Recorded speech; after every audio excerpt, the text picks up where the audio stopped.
بسم اللہ الرحمن الرحیم۔ اگر کوئی شخص ناپاک ہے، یعنی رات میں وہ احتلام ہونے کی وجہ سے ناپاک ہو گیا یا اپنی بیوی سے ہم بستری کی وجہ سے ناپاک ہو گیا، تو ایسی صورت میں وہ سحری کے بالکل عنقریب اٹھتا ہے، اس کی آنکھ کھلتی ہے، سحری میں 5 منٹ یا 10 منٹ باقی ہے، تو وہ پہلے سحری کرے یا پہلے غسل کرے، پہلے جنابت سے پاکی حاصل کرے یا پہلے سحری کرے، بالکل وضاحت کے ساتھ بتاؤں گا۔ بہت سارے سوالات آئے تھے تو سوچا اس کو گروپ میں چینل میں ڈال دیا جائے اس مسئلے کو، تاکہ آپ حضرات تک یہ مسئلہ پہنچ جائے۔ بالکل واضح طور سے بتانا چاہتا ہوں، اگر کوئی شخص رات میں سوتا ہے، عشاء کے بعد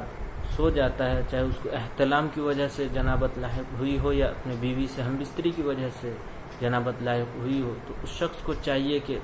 جب عنقریب اس کی آنکھ کھلے، سحری سے پہلے اگر اٹھ جاتا ہے تو بہت اچھی بات ہے، اگر آدھا 1 گھنٹہ پہلے تو پہلے غسل کر لے، پھر تہجد وغیرہ پڑھ کے پھر سحری کرے۔ اگر بالکل عنقریب سحری کی آنکھ کھلتی ہے، جیسے کہ 5 منٹ یا 10-15 منٹ باقی ہے،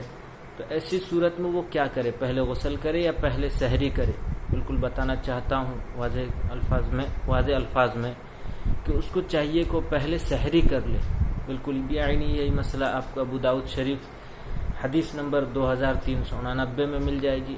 اور در مختار میں جلد نمبر 3 صفحہ نمبر 372 میں یہی مسئلہ آپ کو مل جائے گا، آپ چاہے تو وہاں سے بھی دیکھ سکتے ہیں۔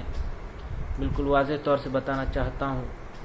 کہ اگر کوئی شخص ایسی حالت اسے پیش آتی ہے تو پہلے اسے چاہیے کہ پہلے سحری کر لے، پھر سحری کرنے کے بعد غسل کر کے صبح کی نماز وہ پڑھے، فجر کی نماز پڑھے۔ اگر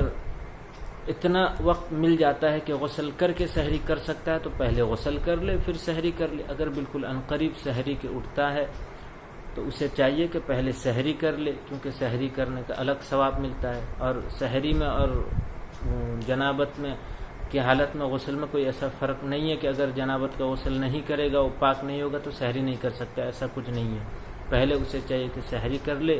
پھر اس کے بعد جا کر غسل جنابت کر کے پھر اس کے بعد نماز فجر پڑھے۔ اللہ تبارک و تعالی ہم سب کو کہنے سننے سے زیادہ عمل کی توفیق عطا فرمائے۔ وما علینا الا البلاغ۔